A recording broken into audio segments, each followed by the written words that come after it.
तो अब हम इस पाठ को आगे बढ़ाते हुए जो अगला बिंदु है जिसके ऊपर हम चर्चा करेंगे वह है भारत में न्यायालयों या न्यायालय की संरचना।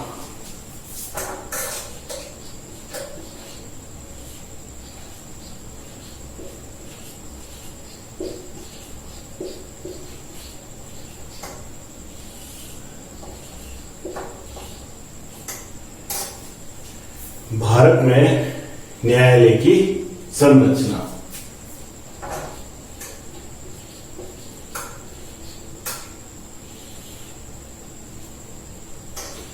ठीक है, तो अब इस बिंदु में हम चर्चा करेंगे कि भारत में न्यायपालिका है या जो न्यायालय है उनकी संरचना कैसी है। ठीक है,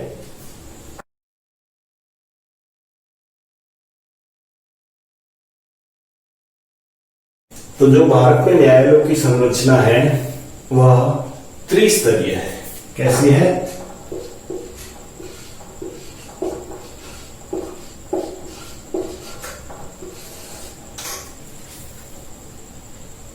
कैसी है न्यायालय की संरचना? त्रिस्तरीय। अब हम आगे देखेंगे जो 3 स्तर है उनमें जो सबसे पहला स्तर है वह है सर्वोच्च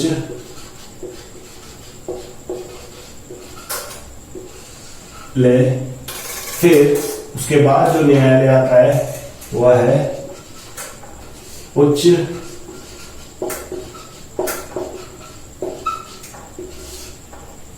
तथा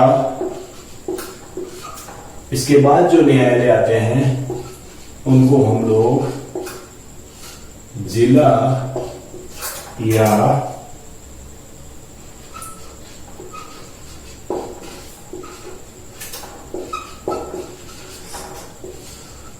अधीनस्थ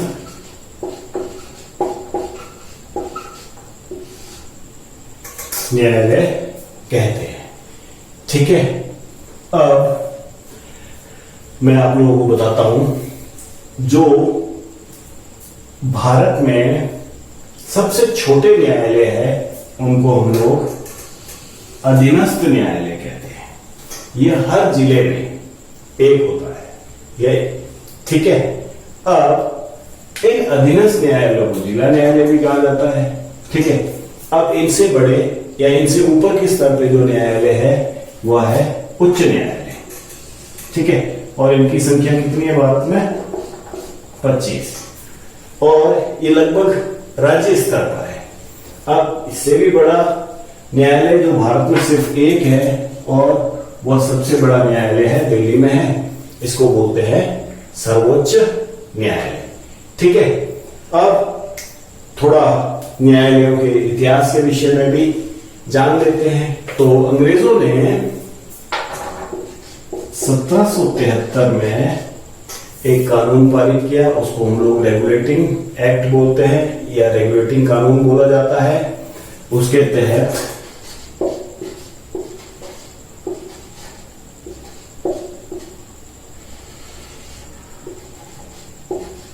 कोलकाता में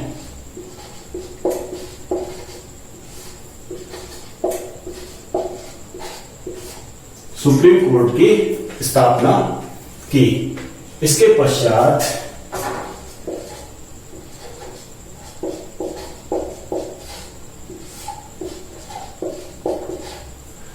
26 जनवरी 1950 में नई दिल्ली में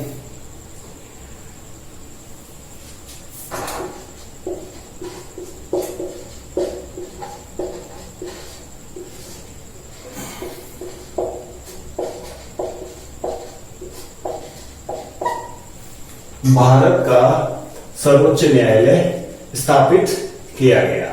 ठीक है, और इस न्यायालय को पहले फेडरल कोर्ट के नाम से जाना जाता था। किसके नाम से?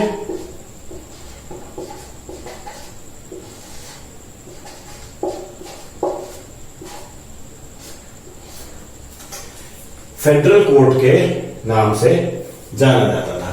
और ये फेडरल कोर्ट के नाम से 1937 से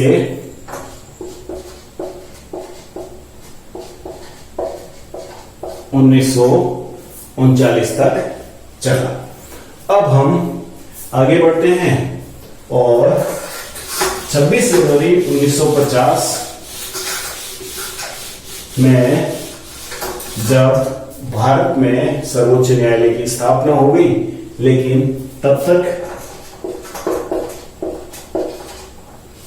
जो सर्वोच्च न्यायालय था संसद भवन में चलता था। ठीक है, उसके पास अपना भवन नहीं था। ठीक है, तो ये संसद भवन में कब तक चला? 1958 तक। ठीक है, और 1958 के बाद ये जो वर्तमान स्थान है वहां पर आया।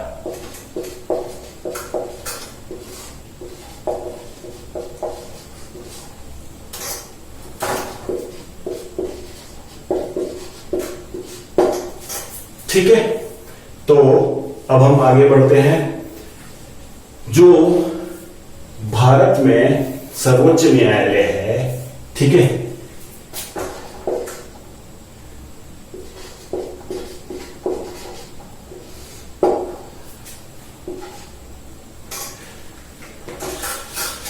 जो भारत में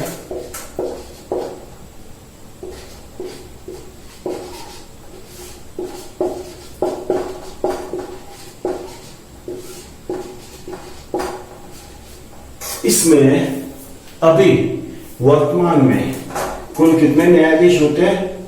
34। कितने न्यायाधीशों की संख्या? 34 है।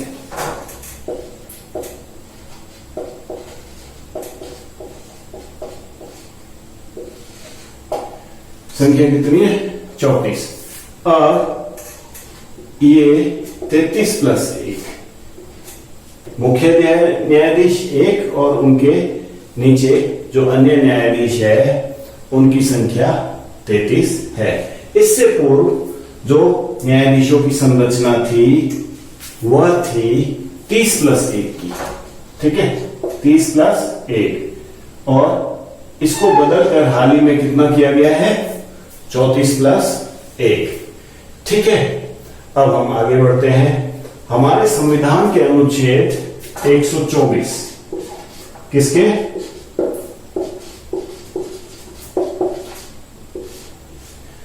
संविधान के अनुच्छेद 124 के अंतर्गत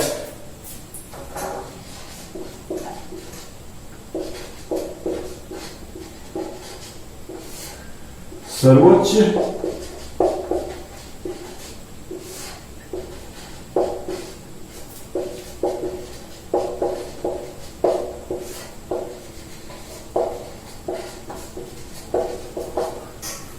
हुई है।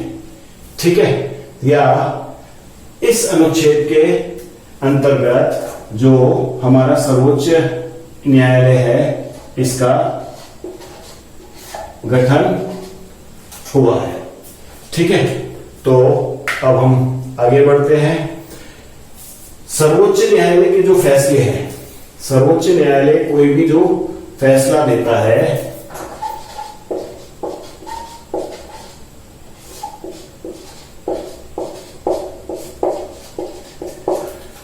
वह पूरे भारत के जितने भी न्यायालय हैं या पूरे भारत में लागू होगा। ठीक है,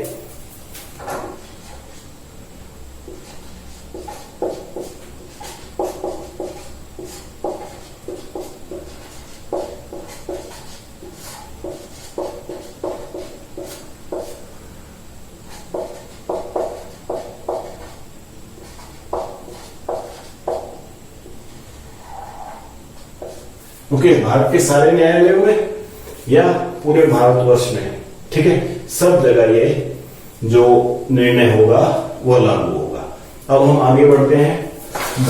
भारत के संविधान के अनुच्छेद 214, कौन से आर्टिकल? अनुच्छेद को आर्टिकल भी बोलते हैं।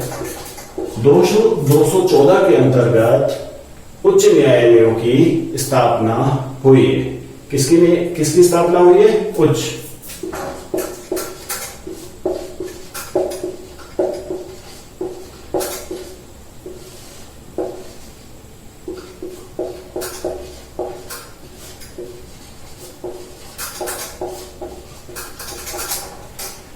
ठीक है।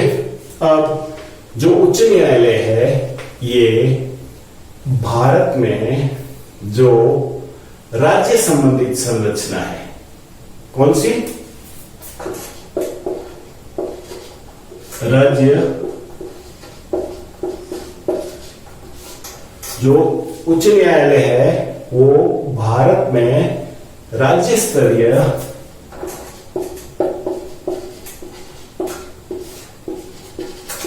है। ठीक है। अब हम आगे बढ़ते हैं। तो हर राज्य में लगभग एक उच्च न्यायालय है और भारत में आज लगभग 25 उच्च न्यायालय है।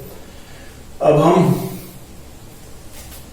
थोड़ा सा फिर से इतिहास में चलते हैं। ठीक है।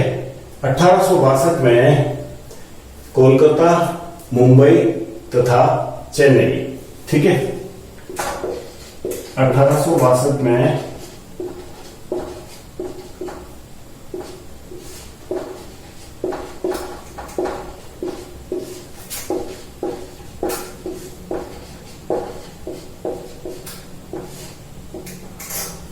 मद्रास उच्च न्यायालयों की स्थापना हुई। ठीक है। अब बेंगलुरु उच्च न्यायालय की स्थापना 1884 में हुई। ठीक है।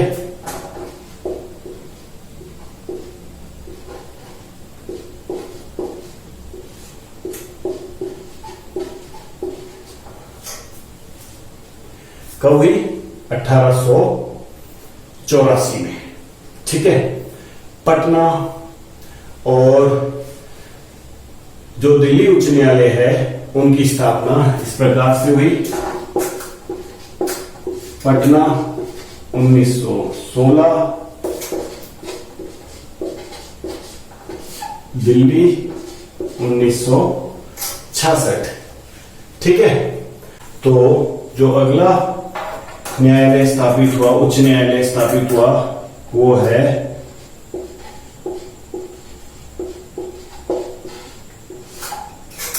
गुवाहाटी उच्च न्यायालय।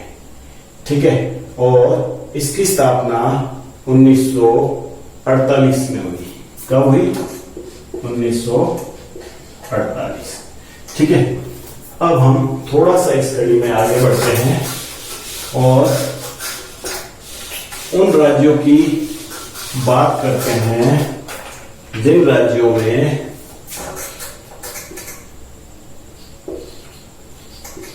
साझा उच्च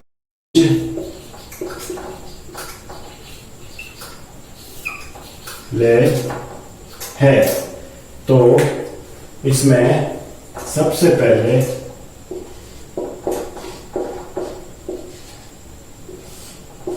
चंडीगढ़ उच्च न्यायालय, और ये है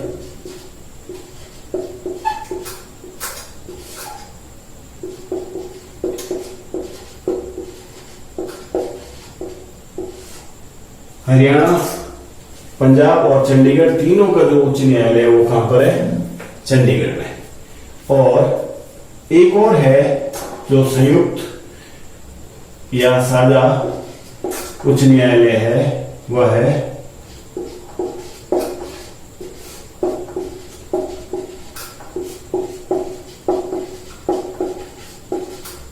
न्यायालय, और ये है असम,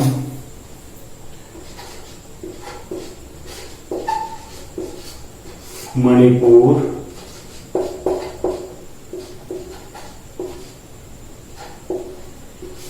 नागालैंड तथा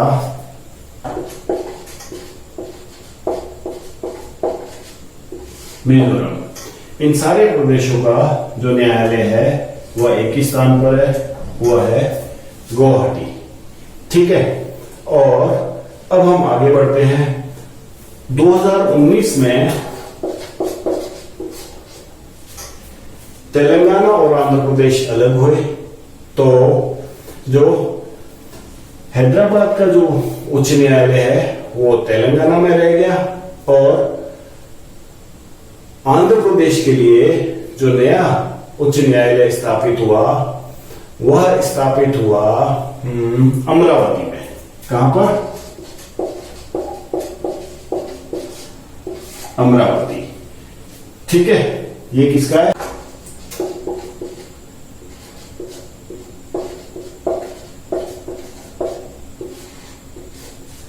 और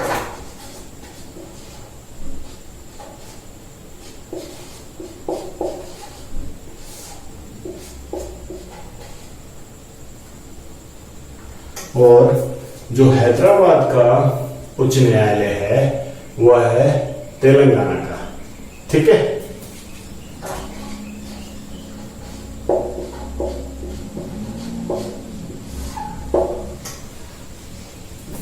तो ये थी हमारे देश में जो न्यायालय है उनकी संरचना।